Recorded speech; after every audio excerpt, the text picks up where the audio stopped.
Assalamu alaikum. To, Qatar, United Arab a Kuwait, Bahrain yanzu haka tana ci gaba da sabon aiki. Wannan kuma wai shine aka ce me aka samu?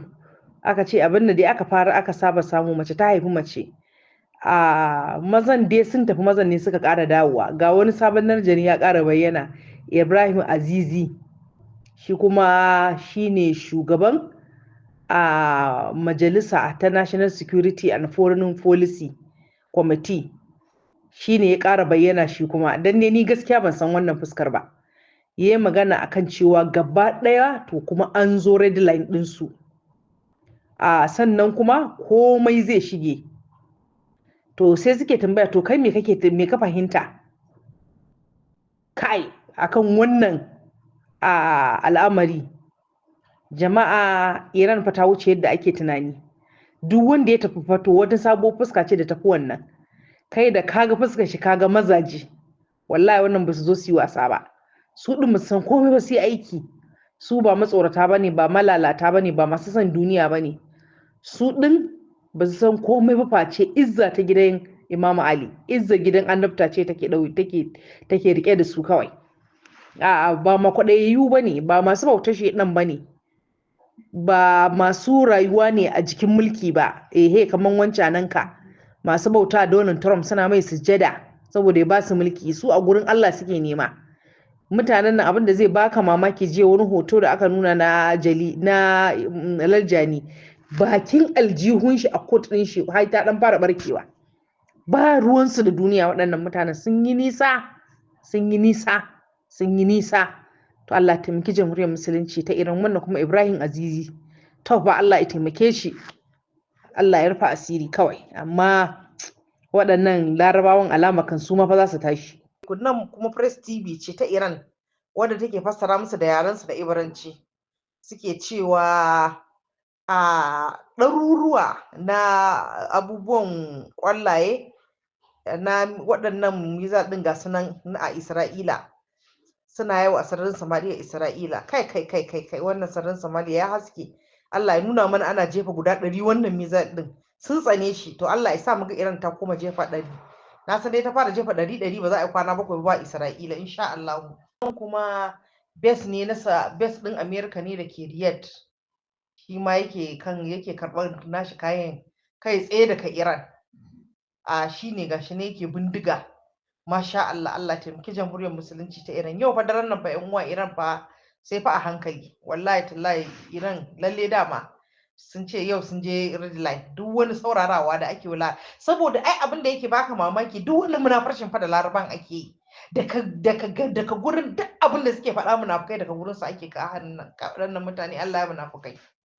Wannan shine abin da ko da yaushe Iran take gaya musu cewar idan za mu yi assassinating ɗin shugabanninku, ba za ku iya gane ta yaya za mu yi assassinating ɗin shi ba, sai dai ku ga suna mutuwa.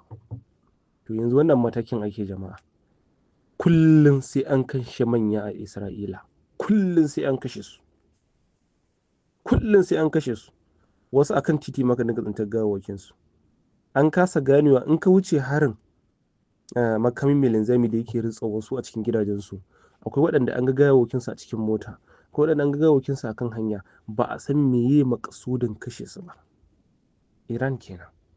To jirgi dai da mun yi bayani jiya wanda sojojin Amurka waɗanda ba sa son wannan yaƙi sun ka cilla ma wuta USS abin ga na babban jirgin su na yaƙi wanda an kai gabas ta tsakiya. Yanzu dai kulliya ta biya kuɗin sabulu saboda jirgin an ɗauka yadda dai Al Jazeera sun ka wallafa an tafi da shi zuwa ga tattajihu ila qa'idatin bi jazirat jazira karet tana can ƙasar Geres ko in ce Girka. Geres tana cikin Turai. Gashi nan dai na sa alama ga inda Geres take ga kuma nan inda ita Iran take. To an ɗauki jirgin an kai shi haccan. Don haka nan su sun tsira da hare-hare waɗanda sun kai wannan saboda rashin son yaƙi da kuma tsorota da irin abubuwa da suke gani.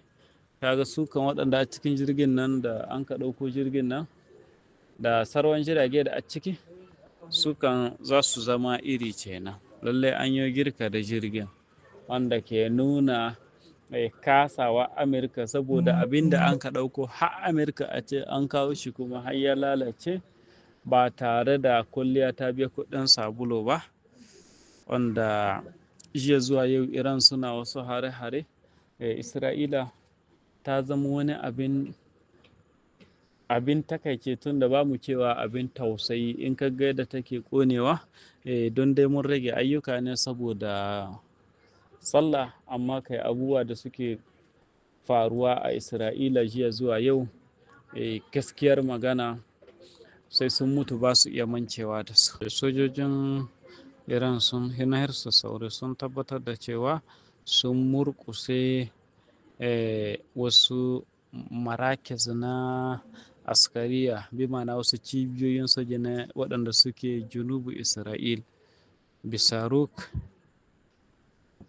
ƙadarin muta'addidar ru'us, irin wannan makami mai kanu da yawa wanda kanun shi suke bajewa ɗin nan, da irin wannan sun ka hallakar da waɗannan cibiyoyi na haramtattun sojojin haramtacciyar ƙasa ta Isra'ila, wanda su ma a gefen Tel Aviv sun tabbatar da cewa sun samu hare-hare, an samu jikkata kuma an samu hasarar rai. Wannan bidiyo in ya sauko za ku ga Ladies ne, bi ma'ana bayan 0 ne Iran ta kai wannan hari a birnin Tel Aviv. Bayan wancan hari da bidiyo da mun ka turo, duk da ba mu yi bayani a kansa ba, wanda ya tabbatar da cewa jirage 3 sun ƙone ƙurmus a babban filin jirgi na Ben Gurion na haramtacciyar ƙasa ta Isra'ila, bayan hari da sun ka kai na cibiyan abin gangazin Iran da sun ka ƙone ɗin nan. Martani da Iran ta maida, wanda in kun ji cikin wannan bidiyo, ɗan jarida na yace gashi an haramta, Isra'ila ta haramta a ɗauki fotunan wurin, ta haramta a shiga wurin, amma za a yi kwanuka kafin a samu a gyara filin jirgin. Bayan jirage da sun ka ƙone 3 ƙurmus, akwai kuma waɗanda sun ka lalace saboda wannan mummunan hari. Duk da abin ya faru ne a wannan Laraba. Ƙasar Kuwait ta tabbatar da kama wasu waɗanda take zargin 'yan ta'adda ne, kuma suna da alaƙa da ƙungiyar Hezbollah ta Lebanon. Waɗannan dai suna cikin manya-manyan mutane waɗanda haramtacciyar ƙasa ta Isra'ila da kuma Amurka sun kai sanadiyar shahadarsu a Iran a wannan yaƙi dai, wanda sun ka fara le 28 Fabrairu ɗin nan, waɗanda sun rasu a cikin izza, sun rasa rayukansu, amma kuma ba su rusuna ma maƙiya ba, ba su ƙasƙantar da kansu ba, ko kuma su nuna tsoro ko katsewa ko yi ma maƙiyi biyayya. An kashe su amma kanunsu na sama, kanunsu na sama, ba irin mina na Antaratu bin Shaddad yake cewa a cikin diwanansa, mina na al'aisu fi zillatin ka jahannamin, rayuwa cikin wani ƙasƙanci in mutum na yinsa kamar dai cikin wuta yake.